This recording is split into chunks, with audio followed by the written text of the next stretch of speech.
8 मार्च 2014 रात के 12:42 पर मलेशियन एयरलाइन की फ्लाइट MH370 टेक ऑफ करती है। इस फ्लाइट को 6:19 पर बीजिंग एयरपोर्ट पर लैंड करना था। इस फ्लाइट के अंदर 227 पैसेंजर्स, 10 फ्लाइट अटेंडेंट्स और 2 पायलट थे। इस जहाज के कैप्टन जहरी अहमद शाह हैं, जो बहुत ही एक्सपीरियंस्ड पायलट हैं। यह फ्लाइट टेक ऑफ करने के 20 मिनट बाद 1:08 पर साउथ चाइना सी के ऊपर चली जाती है। कैप्टन जहरी रिपोर्ट करते हैं कि प्लेन का लेवल 35,000 फीट पर है, यानी कि सब कुछ नॉर्मल है। इसके 11 मिनट बाद कुआलालंपुर का एयर ट्रैफिक कंट्रोलर रेडियो पर एक मैसेज डिलीवर करता है।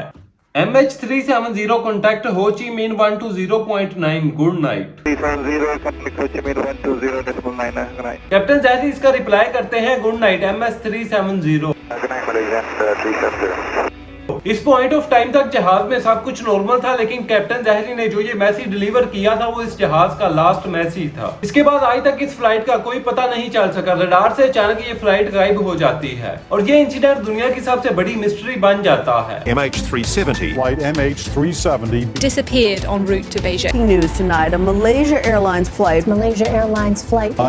MH370 ended in the southern Indian Ocean. 70, we are ready, requesting flight number 310 to Beijing. Malaysia 370.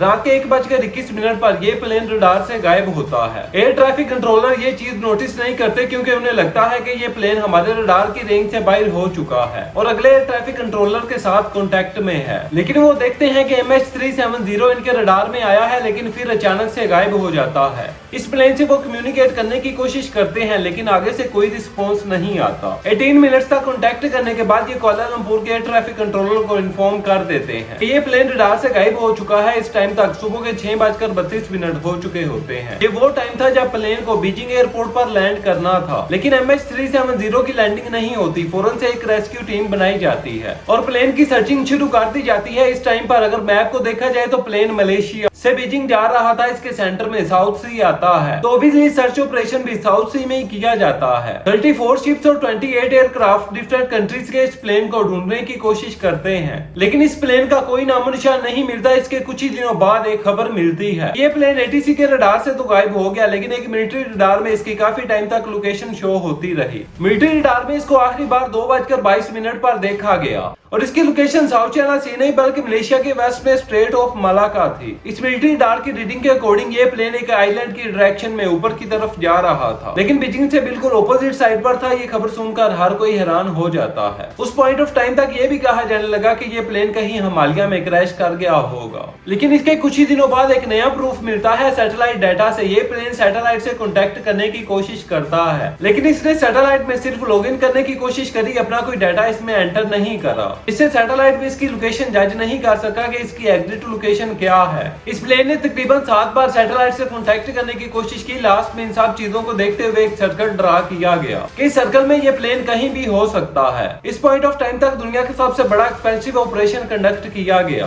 सालों तक इस प्लेन को ढूंढते रहे, लेकिन कुछ ना मिल सका। 3 इयर्स के बाद और $160 मिलियन स्पेंड करने के बाद इन्होंने ये ऑपरेशन बंद कर दिया और ये बिल्कुल फेलियर रहा। इस प्लेन की सर्चिंग क्लोज होने ही वाली थी। जुलाई 2015 में इस प्लेन का एक टुकड़ा आइलैंड पर डिस्कवर किया गया। इसकी यहाँ पर एक थ्योरी भी सामने आती है कि प्लेन जब ओशन के ऊपर था तो पायलट ने नोटिस किया कि यहाँ पर प्लेन के सिस्टम में कुछ इशू आ रहा है। इन्होंने 80 डिग्री का टर्न लिया इसको वापस मलेशिया ले जाने के लिए, और जब प्लेन की डायरेक्शन मलेशिया की तरफ की गई तो अचानक इसमें आग लग गई और ऑक्सीजन की कमी की वजह से सारे लोग बेहोश हो गए और कई सिस्टम भी काम करना बंद कर गए। और फिर अचानक से ऑटो पायलट ने साउथ की डायरेक्शन में टर्न लिया और ये प्लेन नीचे की तरफ जाता रहा जब तक इसका फ्यूल खत्म नहीं हो सका, और फ्यूल खत्म होता ही ओशन में जाकर क्रैश कर गया और ओशन के नीचे बड़े वोल्केनोज होने की वजह से ये जहाज उनमें दब गया। लेकिन आज के टाइम तक इस जहाज का कोई अता पता नहीं चल सका। अगर वीडियो आपको इन्फॉर्मेटिव लगी हो तो वीडियो को लाइक करें और मजीद इस तरह की इन्फॉर्मेटिव वीडियोस के लिए चैनल को सब्सक्राइब करें। अल्लाह हाफिज।